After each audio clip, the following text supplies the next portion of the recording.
Alright guys, here we are back again to give you kind of an update on my 1971 Mustang once again. The last time you probably seen this in a video, if you're following along in order, that is, you saw that I brought it over here so we could start cutting away the quarters in the taillight panel. So here we go. Gonna block you off, sorry. Gonna block you off. And ta-da! Alrighty. Look at that. Again, I have no idea what I'm doing, dude. None. Zero. Absolutely none. So Travis, my buddy here, and his grandpa, old school body man, used to do this stuff for a living back in the day, right? Same kind of cars, you know, where they used to lead things in, no Bondo. Everything was welded, everything was shaped by hand. I mean, this is the guy that is here pointing out how this needs to be done precisely, okay? And Travis is doing a lot of the work because, you know, him and his grandpa get together and I'm always gone.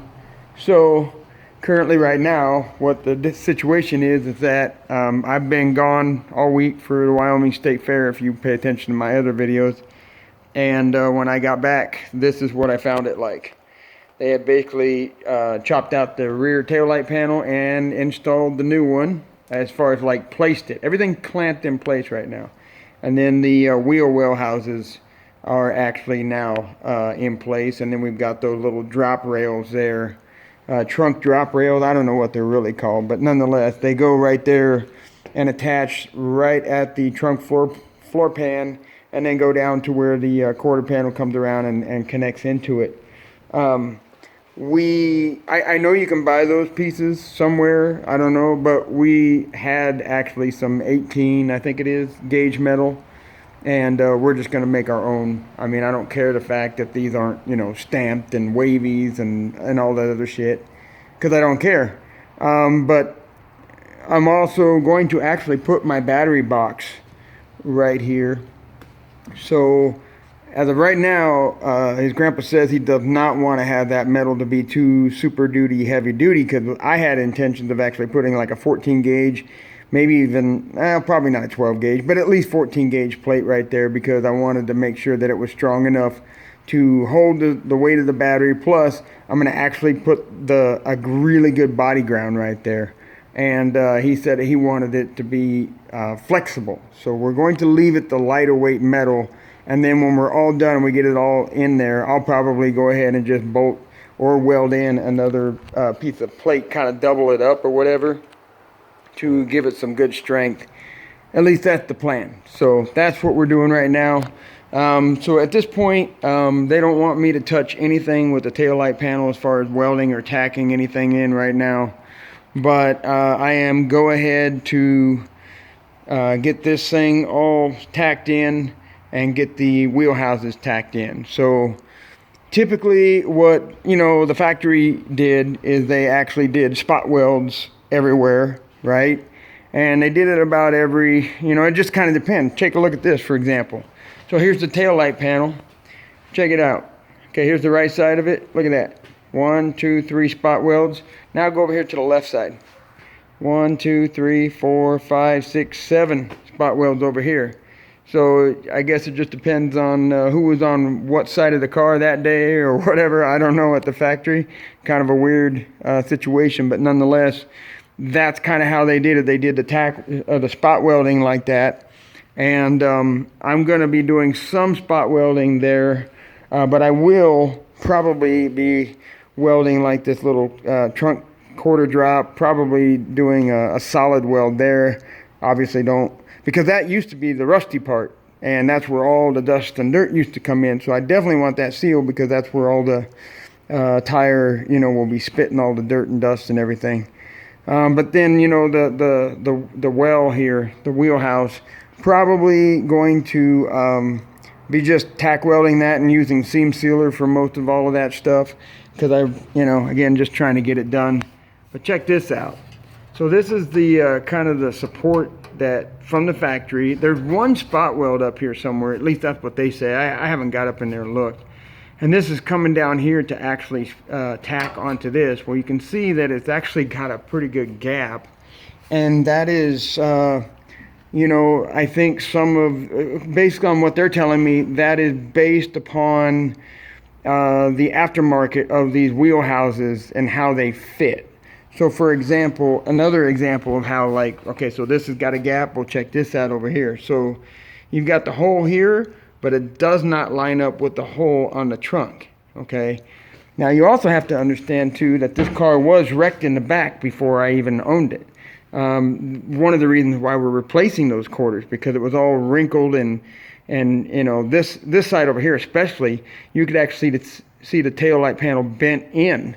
It just had a really, you know, nasty curve right there, although it wasn't bad, but it certainly was very noticeable.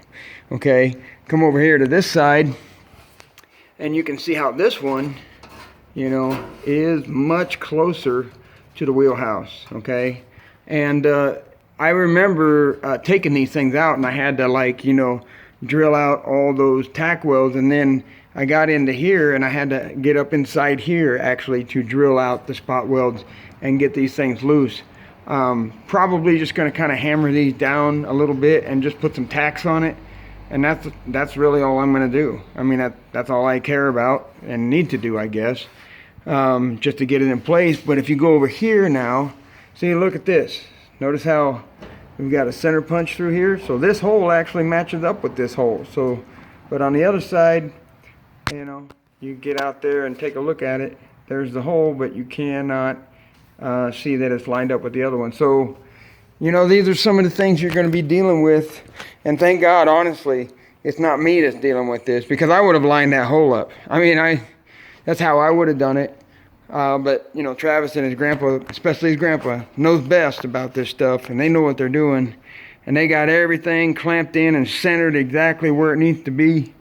And so today what I'm going to be doing is just, you know, tack welding a lot of this stuff in as much as I can. That's my goal today, is just getting the wheelhouses and those little trunk drop quarters, you know, panel pieces all set into place as much as possible. And then I think we're going to mess around with a little bit more on the tail panel after that. And then we should be, I think this is kind of the line right here where we're going to be cutting the quarters out. And you know, look, he's got, you know, little messages everywhere, stop and cut here and all that. And he's got a plan, man. This guy knows what he's doing for sure. So that's the current update of my 71 Mustang currently on the quarters. It kind of looks kind of cool, right? Like, I mean, I don't know, looks interesting nonetheless. The way they got it all cut up like that, and of course you can't drive around like that. I'm not supposed to anyway, but I'm just saying that this is where we are, and unfortunately I can't really give you a great follow along, because first of all, I'm not here all the time, and secondly, I have no idea what I'm doing with this stuff. So I'm really, did I say really? Grateful and thankful that Travis and his grandfather particularly can help me with this part, because this is the part where, you know, I mean, I think once we get into the body where I start sanding, I mean, I can start learning that. But this stuff right here, man, I wouldn't know the first thing to do. I mean, I can probably hang a fender. I did actually, and if you look into my videos, I did actually replace the battery tray over there by myself up on the front there, that inner fender battery tray, although I'm going to be moving the battery back here. But I did do that because it was all rusted out, and I managed to do okay with that. But man, this stuff back here, just too much to mess up, man. You know, like, you got to get your trunk to fit right. You got to get, you know, the drop panel to fit into, you know, the quarter. You got to get the wheelhouse to touch over. You know, you got to have it lined up with your doors. It's just too much for me. I wouldn't even know where to begin. So anyway, that's what's happening here at the house currently. So come back for more if you want to see how we progress, as much as I can possibly put it on video. Thanks a lot, guys. Bye.